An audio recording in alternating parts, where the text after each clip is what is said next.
The story begins in a bustling classroom where some guys are looking back and commenting that someone is playing again. However, it's not his fault as these phones were given to him to play tirelessly. Obviously, the protagonist of the story is Wan, and it's clear he doesn't enjoy being enslaved. But someone next to him praises him for being good at games. He turns around thinking it's that damned guy, but instead it's a girl named Eri who is 18 years old. She tells our protagonist that no matter how much she plays, defeat is always inevitable. Our boy feels embarrassed because everyone at school is somewhat attracted to her. Eri tells him that she's betting with her friends on who can get the highest score in that game, but the poor girl is in last place. Then the protagonist asks if she wants him to play for her too. Embarrassed, she replies that she didn't need it since he seems busy. He makes a joke saying his motto is that life is a game. So every game you get good at becomes useful for your life. The girl is confused and says she doesn't think it means that. The two are happily chatting until her friend appears and asks if the protagonist is her friend. Eri says no and mentions she was waiting for her. Her friend then invites her to eat and she leaves, waving goodbye to him. Our boy thinks she's out of his league. However, on her way out, the girl waves again and calls him by name, making him happy to know she knows his name. But in this distraction, one of the phones he was playing on had his character die. And worse, he received a death penalty and lost the King of Justice's sword. The protagonist thinks it was a collectible weapon and Shu's favorite. However, his thoughts are interrupted when he bangs his head on the table. The guy even warns him that he told Dawan not to take his eyes off the screen. Our boy, mashed against the table, apologizes and says he will get his sword back. Hearing this, he laughs maniacally, saying he won't escape the blame. After a big punch and a kick, the protagonist tries to defend against in Shu's eyes. Dawan is nothing but a weak target. Shu says he started playing a game called Roast RPG and needs the Fire King's broadsword. The protagonist seems disbelieving, saying it's impossible to get that in a week. The guy starts threatening him, saying he saw him talking to Eren. And to give him some motivation, if Goen doesn't get that item in a week, Shu will strip him naked in front of Eren and beat him up. Some of his friends show up and say they've seen some pretty girls. Our boy is left abandoned on the ground, and just when he's about to say he hates games, he's teleported home with a smile on his face. He really is a top-notch gamer, and to his delight, it's spring break, so he won't have to see those guys from school. His mother is traveling, so he'll play as much as he wants. Dawan is so relaxed because in this game, Roast RPG, he's at the maximum level. He might be a loser in real life, but in the game, he's incredibly strong. Our boy thinks that if his life were a game, it would be different from what it is now. His thoughts are interrupted when his avatar dies. Dawan feels a bad sensation, but it's revealed that the new maximum level is now 200 and legendary items are now harder to get. 18 hours after an energy drink, our boy kills the boss using a strategy.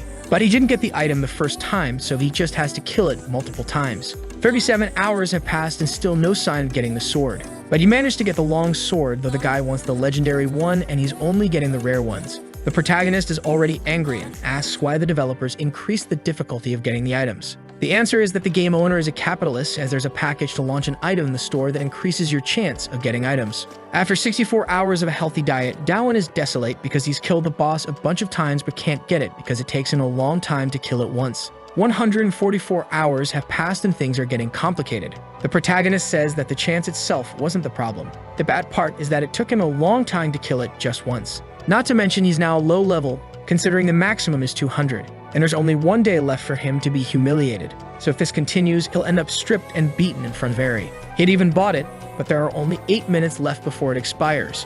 It seems impossible, but just at that moment, something passes right in the middle of the boss. When he thought it was impossible, a max level guy appears, whose name is the one who brings the end of level 200. Upon seeing this, the protagonist is incredulous that the guy killed the boss with just one hit. The guy asks the protagonist if he needs a group since he needs someone to distract the monsters. Dawan thinks he's some lunatic crazy addict, but he's incredibly strong. He then accepts in an embarrassing manner, and the man seems to be pondering. After much insistence, the man finally relents and Dawan thanks him, wondering if he's saved now. Finally, he gets the Fire King's long sword. Not only did he get the legendary purple one, but also a mythical golden one. Our boy is relieved, thinking that the 7 days were not in vain, wondering how much money he'll get for this item.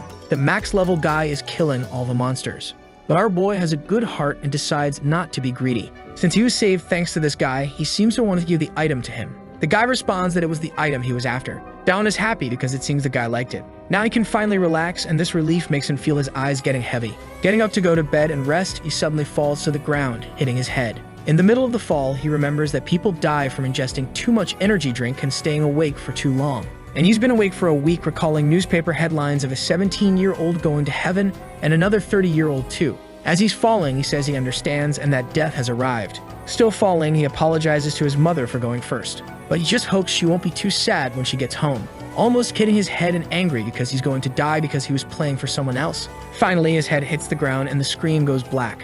When it's possible to hear, some voices are talking and a message appears. Calling him the protagonist, the voice says his class will be decided after analyzing his personality and life patterns. The analysis is complete and he is in the normal class of impotent gamer slave. Our boy is confused, but the system asks if he accepts. He thinks about the word accept and questions what it refers to. However, the system recognizes that he said he accepted and says, "You will be transported to the coordinates constructed by the administrator." Suddenly, he is taken back to the past, to that moment at the beginning of the story where he was playing for everyone. He looks back and everyone is talking, wondering if he's back in class. It was at this moment that Eri waved goodbye to him. But this time she found it strange because Dawen seemed to have a somewhat somber expression. But apparently she doesn't care because she thought that and ran off. The protagonist is paralyzed because he thought he had died. When he looks ahead, the system window appears and he wonders if it's a dream. The system announces that he is the character Dawen of the impotent gamer slave class. He thinks it's a dream and considers that he has to be a slave even in his own dream. It's when the system announces that the effect of the gamer slave will activate and all the experience gained in all the games he played will be linked to him. Our boy is happy and thinks that even the games he played as his slave will be calculated. The system continues calculating the experience, and if that's the case, it won't be so bad. This moment is interrupted when Shu arrives and slams the protagonist's head on the table. The guy looks down at our boy and he stares back, thinking this is where it all began. However, the guy didn't like being stared at and starts questioning him about it. He stays quiet, but Shu doesn't like it and punches him in the face. Being beaten, the protagonist is wondering why it hurts so much since it's just a dream. After a long series of UFC blows from Shu, our boy falls to the ground. The guy says that for that look, the protagonist is going to get beaten until he disappears. He is badly beaten and trembling when suddenly Eri opens the door. Dawen looks at her, but there's already a huge hand beside him that hits him, making him fly onto the teacher's desk. For him, the worst feeling is being beaten in front of the girl he likes. Eri screams at Shu to see if he'll stop hitting the protagonist, but the crazy guy doesn't stop and continues hitting Dawen with several blows. Seeing that talking is useless, she runs towards Shu and grabs his arm to make him stop. But the madman grabs her by the hair, and seeing this, the protagonist tries to help her, but the voices in his head paralyze him. She was about to slap her when suddenly Dawen appears behind him to throw a punch. However, the guy blocks it and counters. Just then, the system announces that the experience calculation is complete and he has reached the maximum level, classified as a promising gamer slave. But it doesn't stop there. He continues advancing to a superior gamer slave class, unlocking a specific ability, the crushing blow. Upon using it, he delivers a barrage of punches that makes the madman rest a bit on the ground. Eren is left bewildered, not understanding what happened, and so is the protagonist, thinking that the ability he used was just like his avatars in the game. Our boy falls to the ground and a message appears, telling him not to be surprised as it was a gift for a certain favor. He realizes that maybe the system is that level 200 guy who helped him and is repaying the favor of the mythical sword Dawen gave him.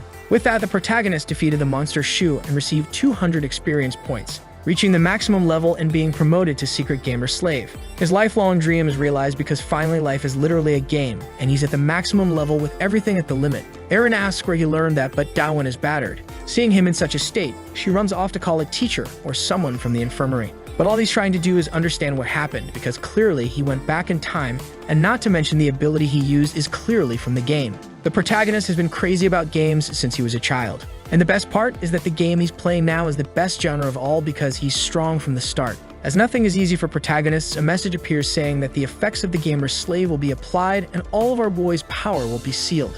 And now, even being at level 100, everything that was maximized is now at the minimum. Now Dawen is furious, asking why his stats were increased and then decreased. But the Rage Explosion mission was a success, and the objective was to defeat the monster Shu. And the reward is a golden key, but soon the system generates an event mission and asks if our boy will accept it. He again doesn't understand what it means and thinks about the word accept once more. As he pronounced accept, the mission is activated and a golden key appears beside him. Walking down the hallway, everyone is wondering why Dawen's face is so messed up, saying they wish they had recorded it to post on YouTube. He's staring at the key, thinking that no matter how he looks at it, it just seems like an ordinary key. The only thing written in the description is that it opens when you turn it. But Dawen is more curious to know who is behind all this. He tries to talk to the system but gets no response, until a notification appears saying that the protagonist will receive a dangerous invitation for tonight, telling him to accept and choose the seat. Our boy is confused, not understanding what it is, when someone bumps into him and the guide, fallen there, apologizes, saying he wasn't looking ahead,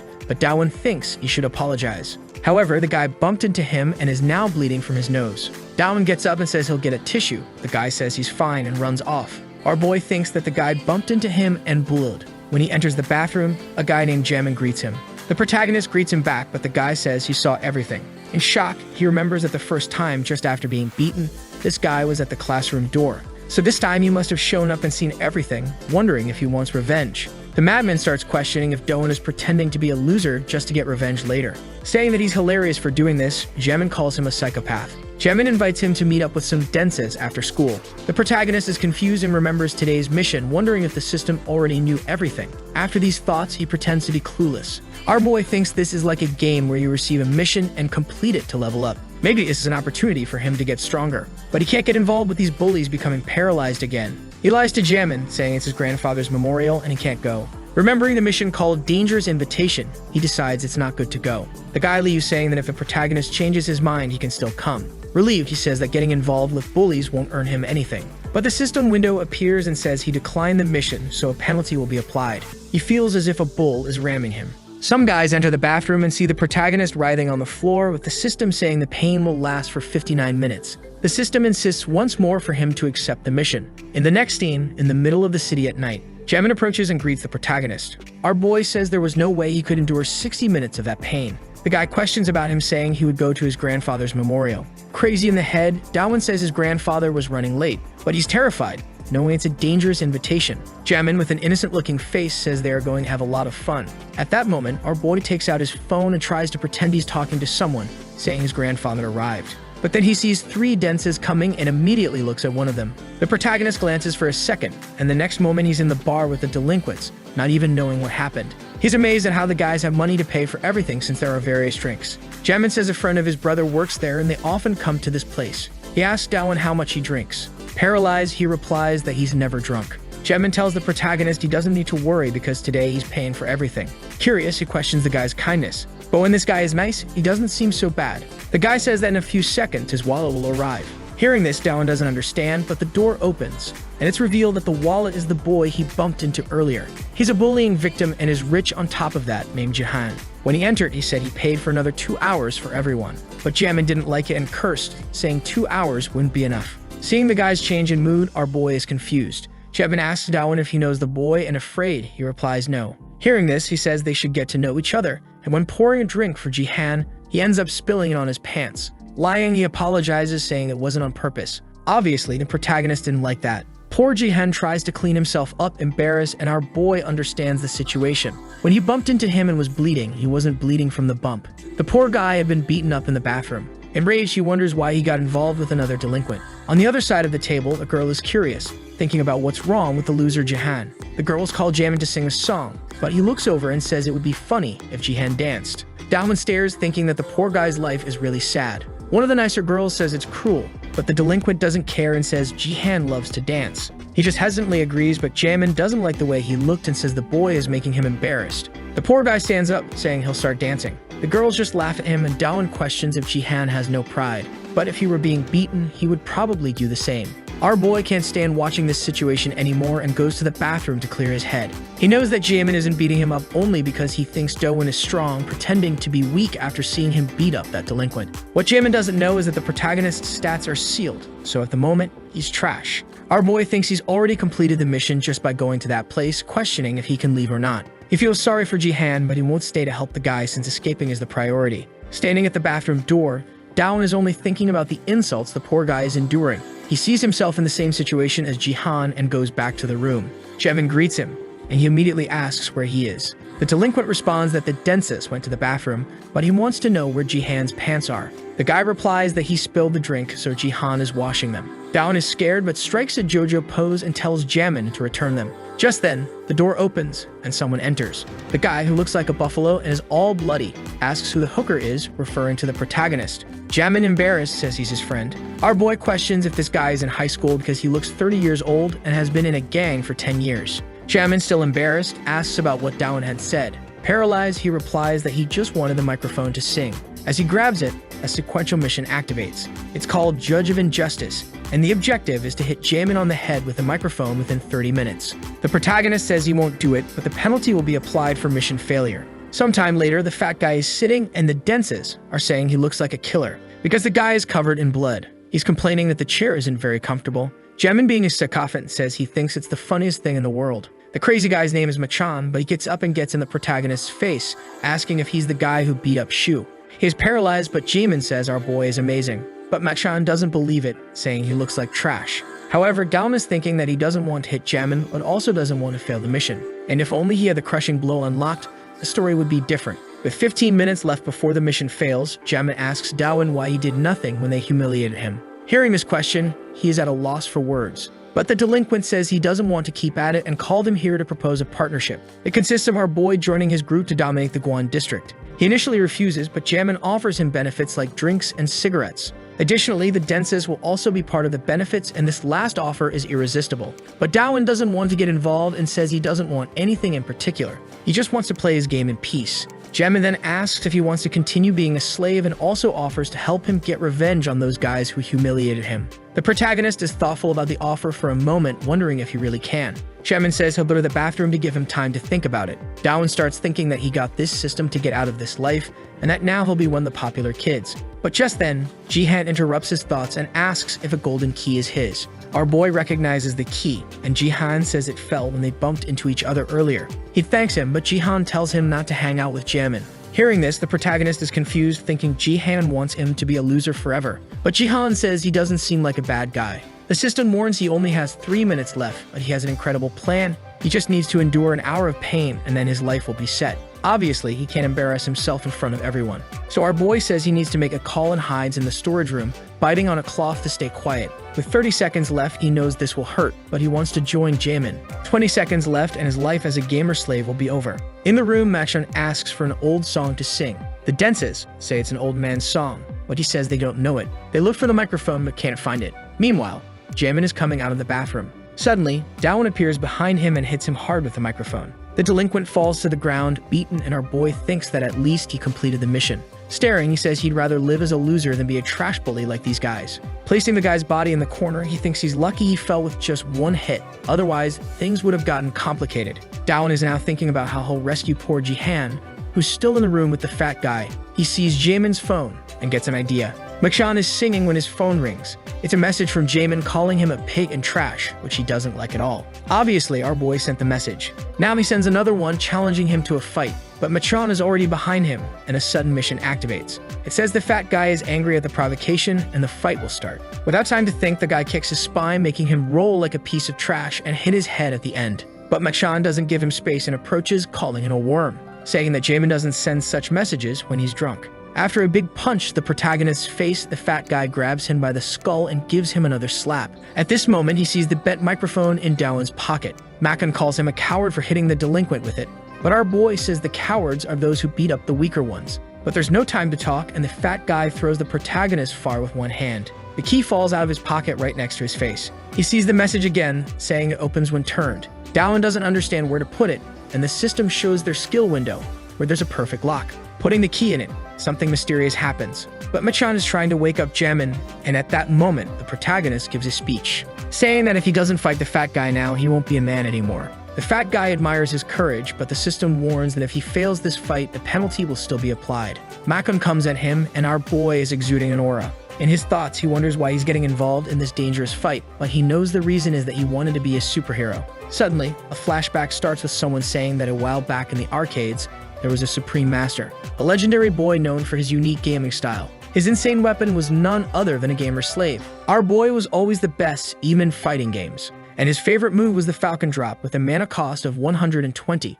consisting of a jump with a powerful kick to the head. The protagonist says it'll work, and that's how they'll resolve it. But the punch is coming, and as the two strikes collide, Dawan has insufficient mana, making him take the hit and fall to the ground, destroyed. The madman still says that our boy was going crazy by shouting. He's angry at the system because things always go wrong for him, and unfortunately, he now only has 100 mana, needing to gain 20 more to use the Falcon Kick. Dawan is crying when he remembers something. When he hit the delinquent on the back of the neck with the microphone, he received another key. He wonders where that key is and figures it should be where he completed the mission. The key is where he struck Jamin, and as he runs towards it, almost grabbing the handle, he's pulled back by the fat guy. He gets a heavy punch in the ribs and is thrown to the ground. He can't get up, but he plans something and runs towards the fat guy. The fat guy stops his run with a hand to his face. But before falling, he pressed something, supposedly the elevator button. The guy stomps on his head, but our boy tries to lie, saying he was stalling for his friends to arrive. The fat guy says he's bluffing. But when the elevator doors open, the protagonist yells for an attack. The guy turns around, paralyzed, but when he looks back and sees no one, he is furious. Where the fat guy turns to hit Dawan, he's already gone. In the hallway, he's trembling and stumbles like an idiot because his muscles don't respond after being beaten so much. The guy opens the door at the end of the hallway and tells him to stay put. Our boy is exhausted, but he sees a bronze key on the ground. It unlocks some of the characters' blocked stats. Dawan tells the system to open the status window and sees there's a lock. He says one of them will increase his stats and that to use the ability, he needs mana. Makon is in Dawan's face, but his mana has increased by 100, and he makes a big leap, landing a precise kick in the middle of the skull. The fat guy is knocked out with just this blow. The protagonist falls to his knees and the sudden mission is completed, earning him a silver key. Our boy gets up, but Jamin wakes up, asking him what's going on. But at that moment, someone else is coming, and it's Makchon's brother. People come out of their rooms and observe the situation. Everyone seems to recognize Makchon lying on the ground. Dawan remembers that Jamin said everyone here is friends with the same gang. Now the situation is complicated because the protagonist is out of HP and mana to use the ability. A crowd gathers, leaving him no way out. Sometime later, Jihen wonders if it's okay that he left alone. He remembers the guy got a message, got angry, and left immediately. Meanwhile, one of the denses told him to leave, and she seems somewhat kind. Jihen just hopes the protagonist is okay, but he's wondering how he's going to get out of this situation. Jamin asks Dawan why he did that. Paralyzed, he can't say anything. Then an old man arrives, running, and warns everyone that the police are coming. Everyone starts laughing, saying they have nothing to fear from the police since they're innocent. The crazy guy grabs his brother and warns that the protagonist got lucky this time. But Jamin assures him that he won't escape next time. Dawan is happy to be alive, but something happens. He has a 3D heart attack because he was beaten too much, making him collapse to the ground, unconscious and without energy. Sometime later, our boy wakes up and sees one of the 3 denses who were at the bar, wondering why she's there. When he tries to say something, she tells him to be quiet because they're in the women's bathroom. The protagonist is even more confused, and she explains that the police are outside, but they won't come in because they're all male officers. He wants to know why the police arrived just now. The girl says she reported that they were selling alcohol to minors at the place. The protagonist doesn't understand and asks if she did it to save him. She says that when she left the room, she saw him fighting and didn't think it was so bad. Our boy thinks the girl has fallen for him and asks how he can repay this favor. Getting closer, she says she needs him to grant her a wish. He gets embarrassed, wondering what the wish might be. The scene shifts to his bed, and it seems he's waking up to a call from his mom. She starts scolding him for not keeping in touch. Apparently, the protagonist slept for 3 days because of the abilities he used. Not to mention, it was the first time in his life he fought, and it was against 3 bullies on the same day. Now that Dawan is awake, the first thing he needs to do is contact the guy who helped him farm in the game. However, the guy's name doesn't exist in the game, and unfortunately, the system doesn't give much help, so he knows he'll have to learn everything on his own. He has 3 things in mind. First, that obviously the system is like a game with levels, attributes, and classes. Second, the bullies are like monsters he has to defeat to get stronger. And you get stronger using the keys. The bronze key increases stats, the silver key grants passive abilities, and the gold key grants active abilities. His first ability, the crushing blow, was sealed after he lost his attributes. Besides all this, there are penalties, but the biggest problem now is that Jamin's entire group has turned into his enemies. But the protagonist says he has plenty of time to think as someone rings the doorbell. He thinks lunch has arrived and goes to answer happily. But as soon as he gets to the door, a mission activates called The Boy Becomes a Man, indicating that girl wants something from him. Hearing this, our boy is confused, but the same girl from yesterday has come to his apartment. He opens the door and she enters, saying she will explain everything that happened, but first he needs to take off his clothes. Now Dawan understands the mission. He will have to satisfy her. He's very embarrassed by the situation, and the system asks again if he will accept the mission. But the girl says her other clothes are in the bedroom. She enters the bedroom, and our boy asks why she didn't text him first. The babe responds that she didn't have his number but had his address, which she got when he passed out. Looking at the clothes, she comments that they're all nerdy clothes. The protagonist is anxious, thinking he'll finally have that moment with her. But the girl interrupts his thoughts and suggests they go shopping for clothes. At the store, she transforms him into a gangster. Our boy asks if anyone wears this, but she says the style doesn't suit him. And that if he looks weak beside her, people will hassle him, which will cause problems. Hearing this, Dawan is confused and she says there's a place she wants to take him. Telling him to try on some clothes, a while later, he appears. Apparently, she has a fetish for emo boys,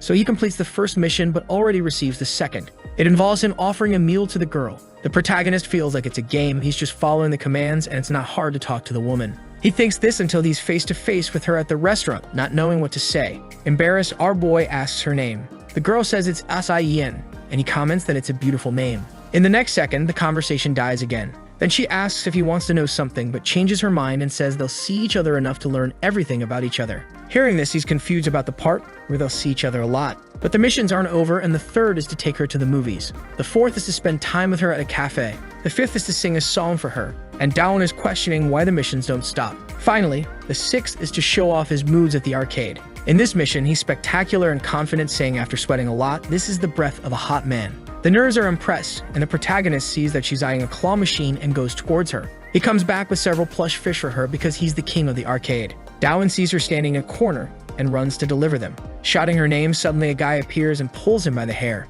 The madman asks who the protagonist is to be shouting the girl's name so passionately.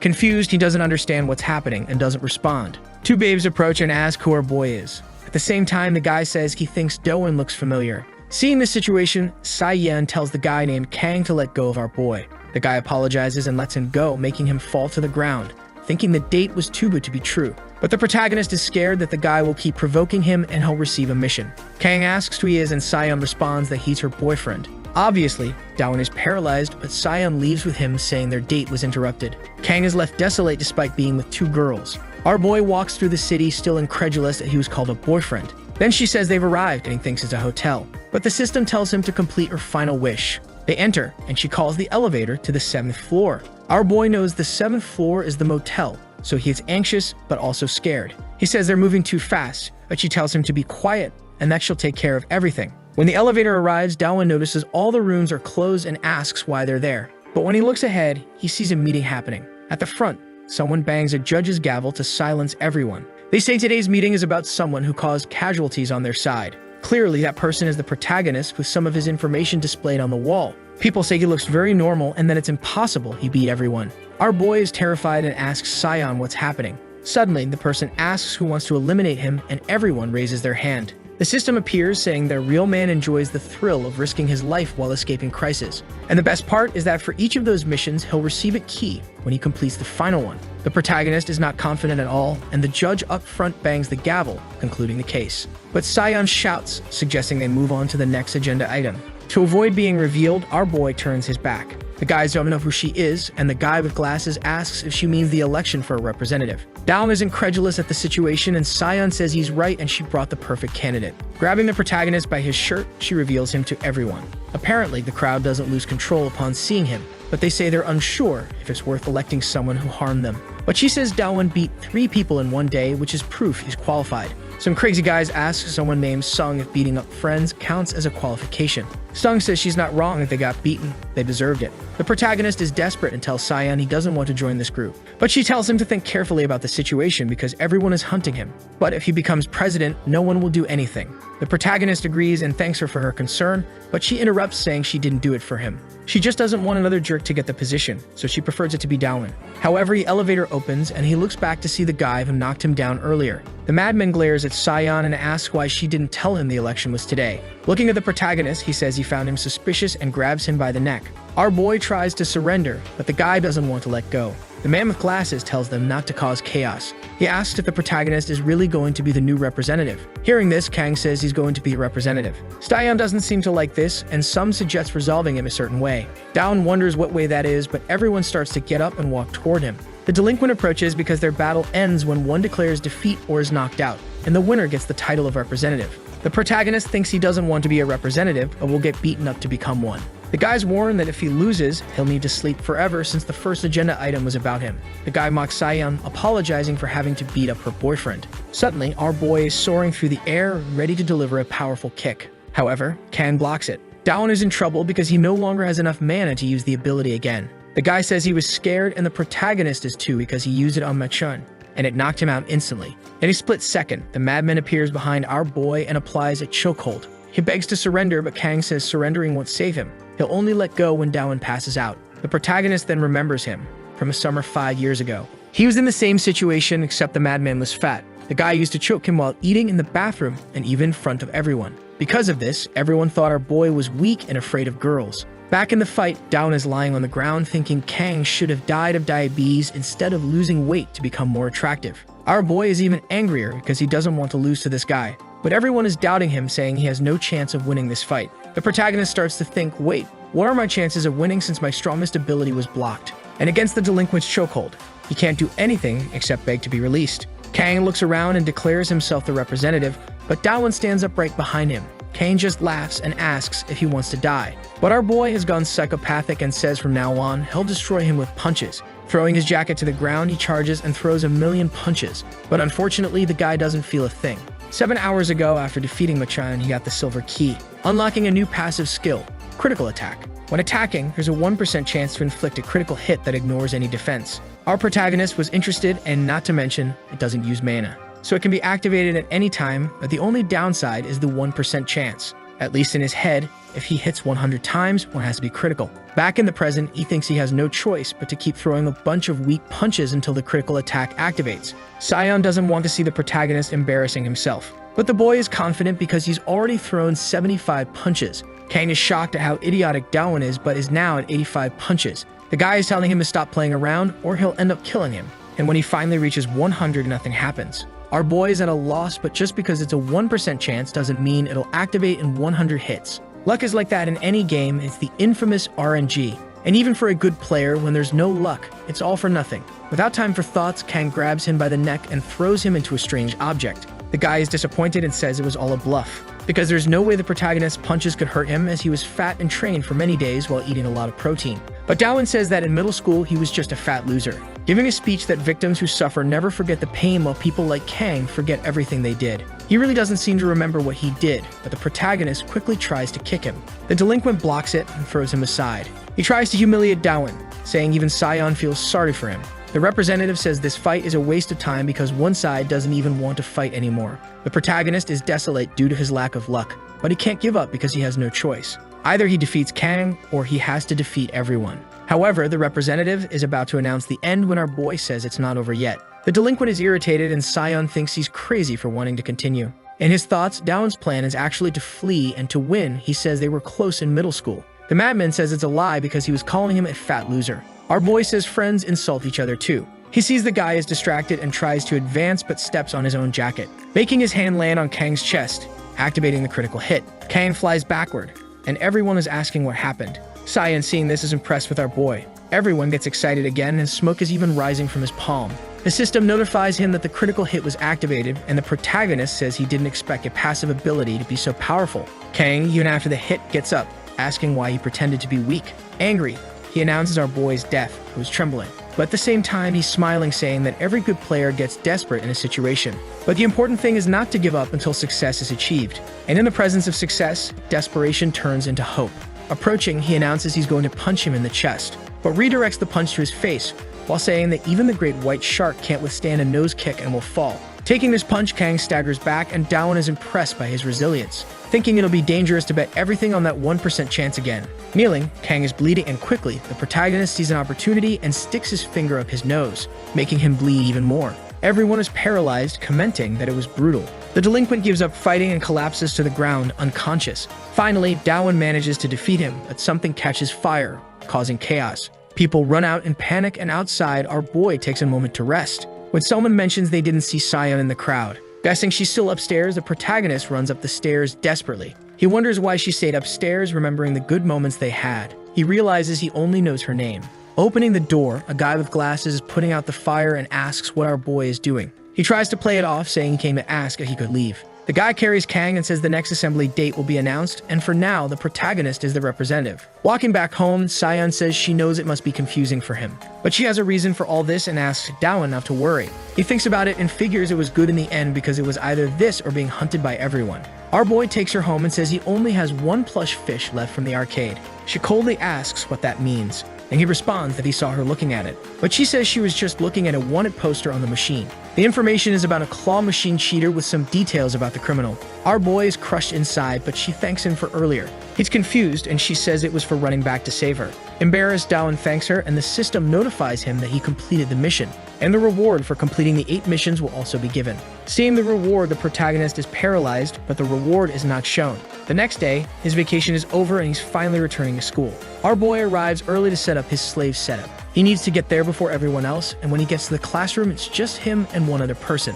Sitting at a desk, Dawan notices the person in the room, revealing that his name is Han Eun-sung. Our boy finds the name familiar, knowing he's one of the bullies. The guy tells him not to be scared, saying those aren't the actions of a representative, while insinuating that this would be the perfect time to deal with the protagonist. Hearing this, he becomes desperate and tries to get out of the situation by saying they're in the same group, but Han asks why he wasn't discarded. He responds that he's the representative, and the guy agrees. Han explains that in their group, fighting against each other is a rule, and that's how they decide the order of power. He's preparing to give the famous cheek slap to the protagonist, but he just taps him on the shoulder and says he's not interested in that rule. As he leaves, the delinquent says no gang member will hurt Dawan. Sometime later, he's exhausted in his chair. The day has barely started, and the protagonist irritated a second-year madman. But he's noticing something strange. He doesn't understand why no one is making him play. Not to mention the classroom is very peaceful. Usually, the semester starts with a lot of fighting and everyone keeping their heads down to avoid getting beaten up. Because until a hierarchy is established, people will get beaten up, the famous law of the jungle. The protagonist leaves the room and heads to the bathroom and unexpectedly encounters Jamin. Remembering he hit him, Dawan quickly tries to apologize. But surprisingly, the delinquent starts acting friendly towards him. Jamin desperately makes an excuse to leave. Back in the classroom, our boy is thinking that no one will really bother him. His dream is to live in peace and quiet, and now that it's finally starting, he should be dying of happiness. However, Dawan feels uncomfortable with everything, remembering that the system made him face various bullies and now he's even part of them. He's wondering what the purpose of all this is, but his thoughts are interrupted when someone says he's not playing. It's Eri who hands him a gift. She says it's a thank you gift for helping her in the game. He accepts, but when he opens it, he finds a live octopus. Eri explains that octopus is good for recovery and vigor, which is why she bought it. The octopus wriggles and he comments that eating it alive is even better. Their moment is interrupted when someone throws a phone on our boy's desk, demanding that he plays for him. Eri asks who the guy is and Dawan doesn't know but refuses to play for him. In a dark room, two people are talking. One is Han, and the other person questions if he's really going to work with someone since he's never done that before. The person's name is Jae-jin, and Han asks if he wants to know the reason. Jae-jin says he doesn't, but Han talks about when he was about to give Dawan a cheek slap. He says Dawan just stood there waiting for the attack, neither fighting back nor defending himself. The delinquent points out that the protagonist seemed to be looking elsewhere. Jae-jin questions if he won the fights based on luck. Han responds that Dawan won the encounter in a weird way, but he still wants to get to know the boy. Back in the classroom, Dawan gets up, angry that the guy interrupted his moment with Eri. But Jae-jin comments that class 3 is too quiet. Han suggests it's because of a boy named Sunwo. In a photo, Sunwo is covered in blood, standing over a beaten guy. Teleporting back to the classroom, the protagonist introduces himself to the guy and returns his phone. He doesn't want to embarrass himself in front of Eri again. With a strange look, our boy tells him to play his own games. Hearing this, the guy is confused, but the protagonist doesn't stop and asks why he should play for him. He even threatens to tell Han, and Sunwo doesn't like hearing that and glares at him. Our boy is scared, but the guy apologizes and takes his phone back, saying he heard Dawan like playing, but Dawan responds that he doesn't, and as the conversation ends, he looks back waiting for Eri's reaction. At break time, the protagonist is eager to see her, but Sunwo stands up and grabs his arm. However, it wasn't him, it was actually Jihan, and the guy had just walked away. He was getting in line to eat when a crazy guy ran up and stopped in front of him, arguing that since he's in the 3rd year and Sunwo is in the 2nd, he shouldn't eat first. The protagonist is surprised to see Jihan in the same room as him, but he interrupts saying our boy can't talk to Sunwo like that. Dawan responds that Sunwo didn't seem like a bad person, but Jihan says he doesn't hurt others without reason and doesn't care about hierarchy, saying the guy seems calm, but when he gets angry, the situation changes. Back in the cafeteria, Sunwo glares at the guy and insults him. The guy didn't like the offense and charged at Sunwo, but Sunwo easily dodges and delivers a powerful blow to his ribs. The guy tries to punch again, but Sunwo sidesteps and hits his shoulder and ribs twice more, after a series of punches from the buff guy, which Sunwo easily evades. The guy is paralyzed, but after a JoJo's Star Platinum-like sequence from Sunwo, leaving the buff guy buried in the wall in an eternal sleep. Jihan and the protagonist are incredulous at the scene. He wonders why Sunwo did that just because the buff guy cut in line. Our boy remembers that Sunwo was part of the athletics club, but with a smile, he thinks it's fine as long as he doesn't surpass him. In Dawan's pocket is the bottle with the octopus Eri gave him as a gift. Suddenly, a window pops up, and the mission is to run and surpass Sunwo. The protagonist starts screaming in public, furious, because he knew the system would do this to him. In an alley, a fat guy with broken glasses is leaning against the wall, asking for help and explaining that he was running late for class. Grabbing his foot, he apologizes to someone, saying he didn't mean to bump into them. The guy is Sunwo, who's angry and asks if he thought he could run faster than him. He then grabs his backpack and leaves the alley. The The kid makes a face like he just ate a lemon. Suddenly, someone hands him a cloth and says a man shouldn't cry like that. The fat guy thanks him and sees it's Doan asking if he wants revenge. The guy says yes, but he's not strong enough. Our boy only has 2 minutes, and while telling the kid that he was also a loser, he feels an old sentiment returning. He tells the guy he doesn't have to be afraid and that from now on, Sunwo won't act like that anymore. The protagonist promises to take care of Sunwo, but the fat guy doesn't look very confident. According to several keys received 6 days ago, in a flashback after saying goodbye to Seinen, the system suddenly appears, stating that the mission "The boy becomes a man" was completed. Dawn is startled, but the reward consists of 1 gold key and 4 bronze keys. However, the system warns that the keys can only be used in sequence. Our boy thought you would use the keys in sequence even without the warning, but he knew that the bronze key unlocked attributes instead of abilities. So he had the idea to save the keys for when he needed to face someone. He had to hold back the urge, but he managed to resist. Back in the present, the protagonist asks the kid if he knows Sunwo's weakness. The fat guy says no, so our boy runs out of one alley and into another, feeling like his heart is about to explode. But without time, he opens the status window. He uses the gold key, praying for something useful. What he receives is an ability that targets someone's blind spot and costs little mana. At least now he can use an ability without worrying about running out of mana. But he still needed mana, so he used a bronze key for that. Receiving 100 more mana, Dawan is sweating, wondering what to do with the other 3. He knew Sunwo was from the athletics club and had a lot of speed. Secretly, he put all the keys into a certain attribute. A bus passes by and a girl, running late, starts running. She bumps into someone's shoulder and turns to apologize. But it was Sunwo, and the girl runs to the bus, thinking she's safe. But he catches up behind her, ready to pull her back, only to be pulled back himself by Dawan, completing the system's mission. He's relieved to have finally done it, while Sunwo is furious. Dawan, scared, asks if he will accept an apology. Suddenly, a mission is released requiring the defeat of the monster Sunwo. Our boy thinks that if the fight is inevitable, he has no choice. Before Sunwo can react, he lands a punch on his ribs, saying that in this case, the best defense is a good offense. The hit lands solidly, making Sunwo step back in pain. Angry, he approaches to grab the protagonist. But seeing this, Dawan runs, thinking he just needs to gain some distance and land another hit. However, Sunwo is right behind him, grabbing his backpack, causing him to stumble and fall to the ground. The delinquent is about to say something, but the protagonist lands 3 quick punches. He thinks he has a chance, but Sunwo shrugs off the backpack.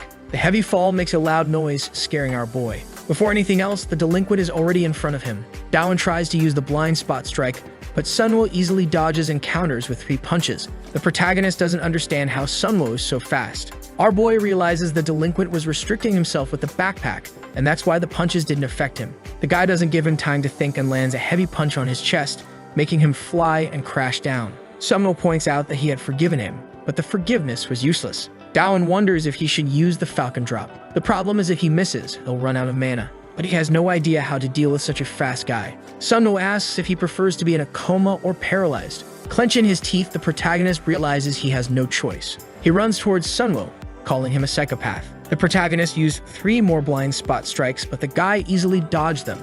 Confident, he said that tricks wouldn't work. However, just as he was about to finish his sentence, he took a reverse punch to the cheek. After taking this hit, he was in disbelief while Dawan said it seemed like it worked. His strategy was something he used in fighting games. In the midst of his quick attacks, he would throw a very slow punch. The opponent, after dodging, ends up getting hit. Everything he knows about fighting he learned from games and can't believe it worked. When he unlocked the status points, he realized he wouldn't win in speed, so he put all his points into attack. And now with 31 points, his punches hurt. However, Sunwo approached again, and the protagonist said that in a game he never loses. Seeing the delinquent running towards him, he knew what he needed to do was analyze the enemy's pattern. He used the blind spot strikes and tried to observe how the delinquent was dodging, noticing that Sunwo always followed up with a quick punch right after dodging. So he started blocking his face because it was the most important part. But he was deceived as Sunwo came in with a high kick. Taking the hit, the protagonist fell to the ground, surprised that the delinquent could also kick. Dawan commented that if he had taken that hit to the nose, it would have been game over. Desperately, he tried to rush in, but his attacks were always dodged by Sunwo. However, in one attack, our boy managed to land a hit and confidently said he found a pattern. But the delinquent had only grabbed his arm. He received a brutal punch to the jaw that almost knocked him out. Cruelly, Sunwo finished him off with a kick. He warned that there was no turning back and our boy was as battered as a car crash victim. Trying to get up, he vomited everything in his stomach.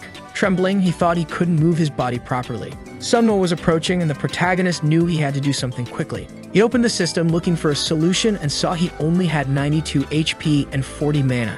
He could use the quick blind spot attack, but he noticed something that caught his attention. As Sunwo was coming in for the penalty kick, A bolt of lightning struck from the ground and Dawon hit him in the Achilles tendon. The delinquent felt the pain, giving the protagonist confidence.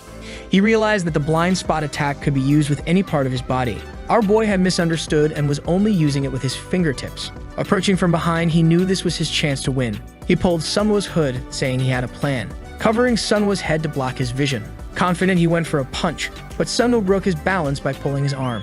He kicked him in the hip, making him fall like a piece of trash again. The delinquent went to the ground and picked up that block of clay. All he ever wanted was to be the fastest. It didn't matter how, he wanted to be first. But it wasn't always possible to be the best. He was always someone who couldn't settle for second place. When he went home after losing, his father would pat him with a cane. If he didn't win, he suffered more than an ice cream vendor in winter. But his father was also a runner who had his career cut short by a car accident. Because of that, his father wanted him to finish where he couldn't. Every time his father left the room, he would stare at the floor looking for ants. Because of this, he ran until he vomited and his backpack was always full of sand. But despite all that effort, he couldn't get out of second place. First place seemed unreachable for him, so he wanted to give up, but he knew what was waiting at home. Looking at the guy who always came in first, Sunwo thought of a solution. One night, he called the guy, who asked what he wanted. Before the guy could finish speaking, something was already hitting his face. After knocking him out, Sunwo took the opportunity to caress his face. Now he was sure he was in first place. Back in the present, Sunwo warns Dawon that he left someone in a coma, but he noticed the boy was losing his mind. Raising the block, Sunwo said he got away unscathed because of the laws. But there was something in his hood. The bottle that held the octopus was empty, and now the octopus was on Sunwo's head. And the Slee Dawon was smiling because at the beginning of it all, when he pulled the delinquent from the bus, he placed the octopus there. Sunwo grabbed the octopus and squeezed it, not knowing what it was. He threw it away, saying he never imagined something like that would happen. But there was something dripping from his head, and when he touched his eye, he dropped the block, wondering what it was. Our boy said he was stupid for squeezing the octopus so hard. Now with his vision blocked, every point was a blind spot. He rushed forward to land 2 elbow strikes. Sunwo, with his hand over his face, couldn't see anything. The protagonist gave him an overhead whip strike, mentally thanking Eri. Suddenly, he crouched down and then launched himself up, headbutting Sunwo in the chin. This made Sunwo fall to the ground like trash. With that, the mission was completed and the reward was several keys once again. Happily, the protagonist extended his hand to grab them. However, a sensation of losing control of his body suddenly appeared. He looked at the system and saw he had 4 HP. As it kept decreasing, he entered a state of panic, remembering the last time he felt this way. Our boy couldn't pass out next to Sunwo, so he had to find a way to survive. The only way was to use one of the keys to increase his HP. He was saved and now had 500 HP, but since he used one key, he had to use them all. The protagonist used the gold key and unlocked the multi-destruction attack, the same one he used at the beginning of everything. The problem was the mana cost, so he used another bronze key to increase his mana. While getting up, he thought that if it weren't for the octopus, he would have died. Dawon said he couldn't simply kill the octopus, so he needed to give it a name. But when he looked to the side, a cat had the poor octopus in its mouth. The protagonist tried to chase the cat, but it was too fast. Sometime later that same afternoon, he made a memorial for the peculiar octopus. At home, he apologized for not protecting it. Our boy received a call from his mom asking how his first day was. He said he almost died, and his mom asked if he needed help. But Dawon was more curious about where she was now. His mom said she was in Northern Ireland. Hearing this, he was surprised, but she reminded him not to forget the anniversary of his father's death. The protagonist assured her he wouldn't forget, and his mom thanked him. He looked at the memorial on the shelf and remembered a testimony about some school problem. This made him silent for a few seconds. Then he stood up, saying he would kill for some fried octopus. In an abandoned building, someone asked if the summary of everything was that Sunwo got beaten up by a representative of Borome. The guy next to the deep web joker confirmed. The guy's name is Shang, and he said Sunwo was supposed to be discreet. Sunwo was tied up, and everyone present was cursing him. The Joker said they were screwed if their representative found out he got beaten by the protagonist. The guy approached and kicked Sunwo. Staying the sandbags in his backpack, he asked if Sunwo hadn't gotten over athletics yet, or worse, if he hadn't gotten over his father. The Joker ordered the bald guy with the scar on his head to handle the situation alone and to bring the protagonist to that location. The next day at school, Dawon was very relaxed in the classroom. Jihan said Sunwo didn't come to school today. He asked Dawon if something happened, and Dawon said no, thinking he'd be happy if the delinquent never came back. He wondered if his life would return to normal after defeating Sunwo. The door suddenly burst open with someone shouting his name. The exhausted guy warned that a bunch of people were entering the school looking for him. Suddenly, the bowl cut gang appeared outside the classroom. It was the scared head guy, obviously hunting for the protagonist. Dawon was nervous and didn't understand what was happening. The guy approached and said it was a pleasure to meet him. He told Dawon that he had to follow him to a location. Dawon refused, stating that if he went, he wouldn't return alive. However, the guy said that if he kept refusing, it would be by force. and that at least 10 people present would help him with this mission. Our boy was terrified, but suddenly someone from the back called them idiots. The voice belonged to Han, who questioned why they were there. The bald guy recognized him immediately and scowled at the blonde, who looked 48, approached, trying to intimidate him. However, he took a kick to the ankle, turning him into an instant breakdancer. Dawn was in disbelief because the guy's foot twisted backward from that kick.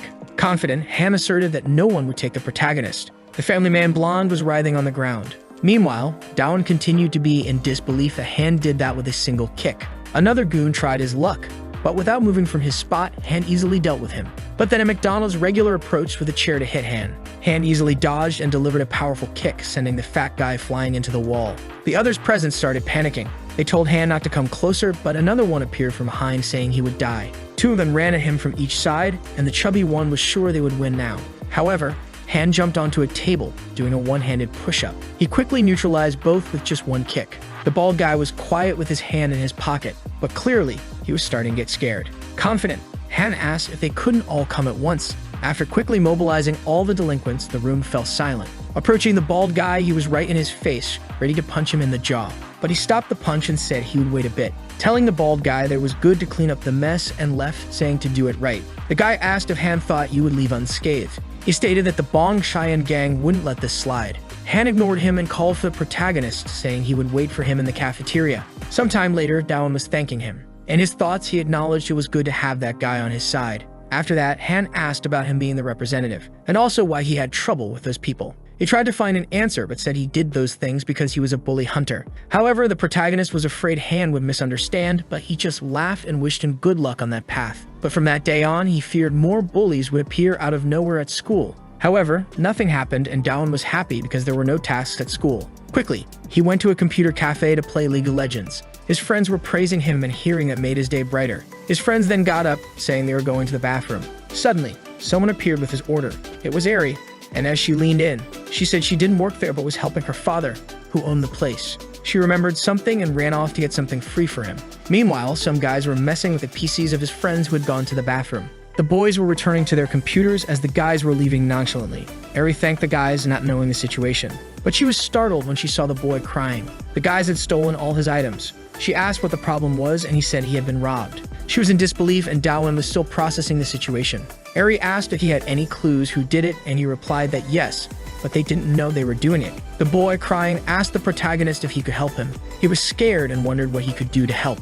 However, the system activated a mission to eliminate the 4 thieves. The boy and Eri were begging the protagonist to do something, but the system notified him that since it was a secret mission, the reward would be special. In another part of the city, the guys were talking about putting everything they stole up for sale, commenting that after that, they could go for some drinks. But what he got was a blind spot punch to the back of the neck. The protagonist declared he wouldn't forgive them for their theft. All of his motivation came from knowing the reward was dating Eri. With a big smile, he was confident. However, he didn't know what to do after knocking down the first guy. And worse, the guy didn't fall, wondering what happened. The 4, looking at our boy, commented that he was just a high school kid. At that moment, Dowan had the brilliant idea to run away. Obviously, the guys chased him as he headed towards a dead-end alley. When one of the delinquents arrived, the protagonist wasn't there. The rest of the guys arrived and asked their friend if he was there. However, amidst everything, there seemed to be a trash can. They approached, but they didn't know Dowan was on the staircase. One guy looked up when he heard something. However, the poor guy didn't have time to react and got kicked, flying into the trash can. With that, the system announced the first one was defeated. Our boy smiled, but the guys couldn't believe their friend was knocked out so easily. Confident, he approached, asserting that the delinquents didn't know him, declaring himself the council representative and announcing his name. The guys didn't believe him, and one of them rushed forward, claiming there was no such council. Dowan simply stepped back and landed a blind spot strike to the neck. The guy coughed, struggling to catch his breath. And the protagonist said that compared to Sunwo, this delinquent was a turtle. Our boy confidently approached slowly to instill fear. However, the guys tried to keep calm, saying he was alone.